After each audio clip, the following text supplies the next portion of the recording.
മനുഷ്യർക്കൊക്കെ ഏറ്റവും ഭയമുള്ളത് എന്തിനെയാണ് എന്ന് ചിന്തിച്ചിട്ടുണ്ടോ? രോഗം വല്ലതും വരുന്നതാണോ? വല്ല അപകടവും സംഭവിക്കും എന്നതാണോ? വന്യമൃഗങ്ങളെയാണോ? അതോ പണമില്ലാത്ത അവസ്ഥയാണോ? ഒന്ന് ചിന്തിച്ചു നോക്കിയാൽ മനുഷ്യന്റെ അത്യന്തമായ ഭയം എന്നത് മരണമാണല്ലേ. മരിച്ചു പോയേക്കുമോ എന്ന ഭയം ഉള്ളതുകൊണ്ടാവാം ആശുപത്രികളിലൊക്കെ ഇത്രയും രോഗികളെ നാം കണ്ടുമുട്ടുന്നത്. നമ്മൾ പഠിക്കുന്നത്, കഷ്ടപ്പെട്ട് ജോലി ചെയ്യുന്നത്, പണമുണ്ടാക്കുന്നത്, വ്യായാമം ചെയ്യുന്നത് എന്തിന്? ഭക്ഷണം കഴിക്കുന്നത് പോലും ജീവിക്കാൻ വേണ്ടിയിട്ടാണല്ലേ, അല്ലെങ്കിൽ മരിക്കാതിരിക്കാൻ വേണ്ടിയിട്ടാണ്. മരണമാണ് എന്തിൻ്റെയും അന്ത്യം എന്ന ചിന്തയാണ് നമുക്ക് എല്ലാവർക്കും. അതുകൊണ്ടാവാം ചിലർ പറയുന്നത് കേട്ടിട്ടില്ലേ, അവനെന്നെ കൊല്ലത്തൊന്നുമില്ലല്ലോ എന്നൊക്കെ. നമ്മുടെ നാട്ടിലൊക്കെ ഒരു മനുഷ്യന് കൊടുക്കാവുന്ന ഏറ്റവും വലിയ ശിക്ഷ പോലും മരണമാണല്ലേ. ഒരിക്കൽ ജീൻ പോൾ സാർത്തർ എന്ന തത്വചിന്തകൻ പറയുന്നുണ്ട്, death is a continuation of my life without me. ഞാനില്ലാത്ത എൻ്റെ ജീവിതത്തിൻ്റെ തുടർച്ചയാണ് മരണം. മരണമാണ് ഏറ്റവും വലിയ മനുഷ്യന്റെ ഭയമെങ്കിൽ ആ മരണത്തെ പോലും തോൽപ്പിച്ച ഒരു ജീവിതത്തിന്റെ ആഘോഷമല്ലേ ഈസ്റ്റർ.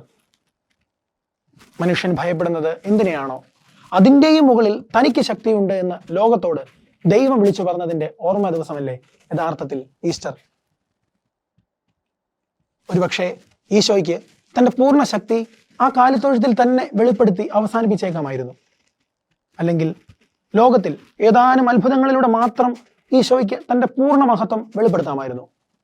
പക്ഷേ ചില പീഡാസഹനവും, ചില കുരിശുമരണവും, ചില ഉദ്ധാനവുമൊക്കെ വേണമായിരുന്നു മനുഷ്യന്റെ പരിമിതികൾക്ക് മുകളിൽ, മനുഷ്യന്റെ ഭയത്തിന് മുകളിലുള്ള ദൈവത്തിന്റെ ശക്തി ലോകത്തിന് കാട്ടിക്കൊടുക്കുവാൻ.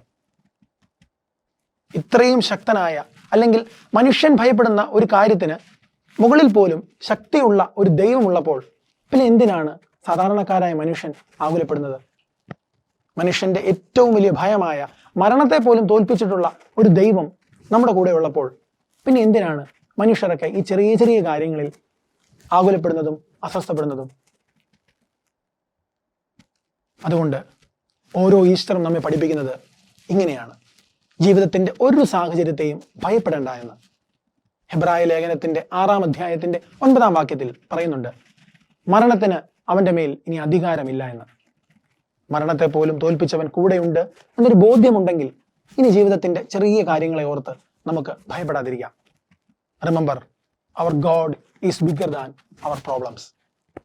എല്ലാവർക്കും ഈസ്റ്റർ മംഗളങ്ങൾ സ്നേഹപൂർവ്വം നേരുന്നു.